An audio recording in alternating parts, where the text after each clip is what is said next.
அனைவருக்கும் வணக்கம். இன்றைய ஹிந்து நாளிதழில் வந்திருக்கக்கூடிய ஒரு ஆர்டிக்கிள், ஐரோப்பாவின் ஆர்டிஃபிஷியல் இன்டெலிஜென்ஸ் சட்டம், அதில் இந்தியாவோட வாய்ப்பு. யூரோப்ஸ் ஏஐ ரூல்ஸ் மே பிகம் இந்தியாஸ் ஆப்பர்ச்சுனிட்டி. ஐரோப்பிய யூனியன் கொண்டு வந்திருக்கக்கூடிய ஒரு ஆர்டிஃபிஷியல் இன்டெலிஜென்ஸ் சட்டம், அது இந்திய டெக் நிறுவனங்களுக்கு பிரச்சனையா இல்லை ஒரு பெரிய வாய்ப்பாக இருக்குதா என்று இன்றைக்கு நம்ம பார்க்கலாம்.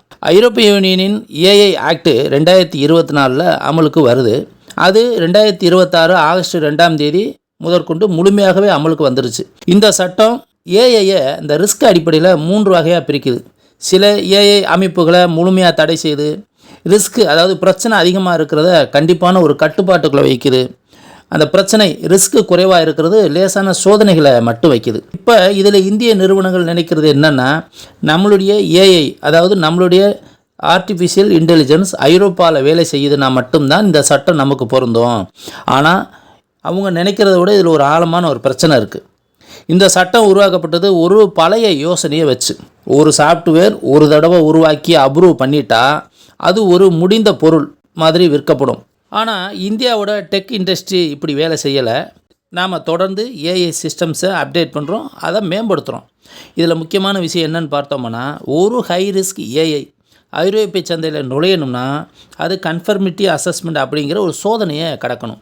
ஒரு தடவை அந்த சோதனையை பாஸ் பண்ணிட்டா சிஸ்டமை சப்ஸ்டன்ஷியலி மாடிஃபை பண்ணால் மட்டும்தான் மறுபடியும் அந்த சோதனையை செய்யணும். அதாவது ஏஐயோட நோக்கத்தையே மாற்றுற மாதிரி ஒரு மாற்றம் இருந்தால் அது புதுசாக சோதிக்கப்படணும் என்று சொல்லப்படுது. 2026 ஜூன் மாதம் ஐரோப்பிய யூனியன் இந்த ஒரு டெட்லைனை 27-28 வருஷம் வரைக்குமே தள்ளி போடுது. ஆனால் இதில் ஒரு முக்கியமான ஒரு வேற்றுமை இருக்குது. அது என்னென்னா, ஸ்டாண்டர்டு ப்ரெடிக்டபிள் ப்ராடக்ட்ஸ் உருவாக்கக்கூடிய நிறுவனங்களுக்கு இது ரொம்ப ரொம்ப சுலபமாக இருக்கும். ஒவ்வொரு கிளையண்ட்டுக்கும் ஏற்ற மாதிரி மாறி மாறி வேலை செய்யக்கூடிய இந்திய ஐடி நிறுவனங்களுக்கு இந்த சப்ஸ்டன்ஷியல் மாடிஃபிகேஷன் டெஃபினிஷனை நிரூபிக்கிறது ரொம்ப ரொம்ப சவாலாக இருக்கும். இதே சட்டம் இப்போ இந்தியாவுக்கு ஒரு பெரிய வாய்ப்பையுமே திறக்குதுன்னு சொல்ல முடியும். இந்த ஹை ரிஸ்க் ஏஐ கம்ப்ளைண்ட்ஸை செய்யணும்னா ஏகப்பட்ட legal documentation, technical testing, governance work தேவை. India European Union free trade agreement ஜனவரி 2026 முடிஞ்சிருச்சு. அதில் ரெகுலேட்டரி கோஆப்ரேஷன் கிளாஸஸ் இருக்குது. இதை சரியாக பயன்படுத்தினா இந்தியாவில் ஏஐ சிஸ்டத்தை சோதிக்கக்கூடிய நிறுவனங்கள் ஐரோப்பிய யூனியன் அங்கீகாரத்தோடையும் இயங்க முடியும். அப்போ இந்தியா வெறும் ஒரு கம்ப்ளைண்ட்ஸ் சர்வீஸ் கொடுக்குற நாடாக மட்டும் இல்லாமல் இந்த ஒரு முழு எக்கோ சிஸ்டம்லேயும் ஒரு பங்குதாரராக மாற வாய்ப்பு இருக்குது. சுருக்கமாக சொல்லணும்னா, ஐரோப்பா தன்னுடைய ஏஐ ரெகுலேஷன்ஸை ரொம்ப ரொம்ப கடினமாக வச்சுருக்காங்க.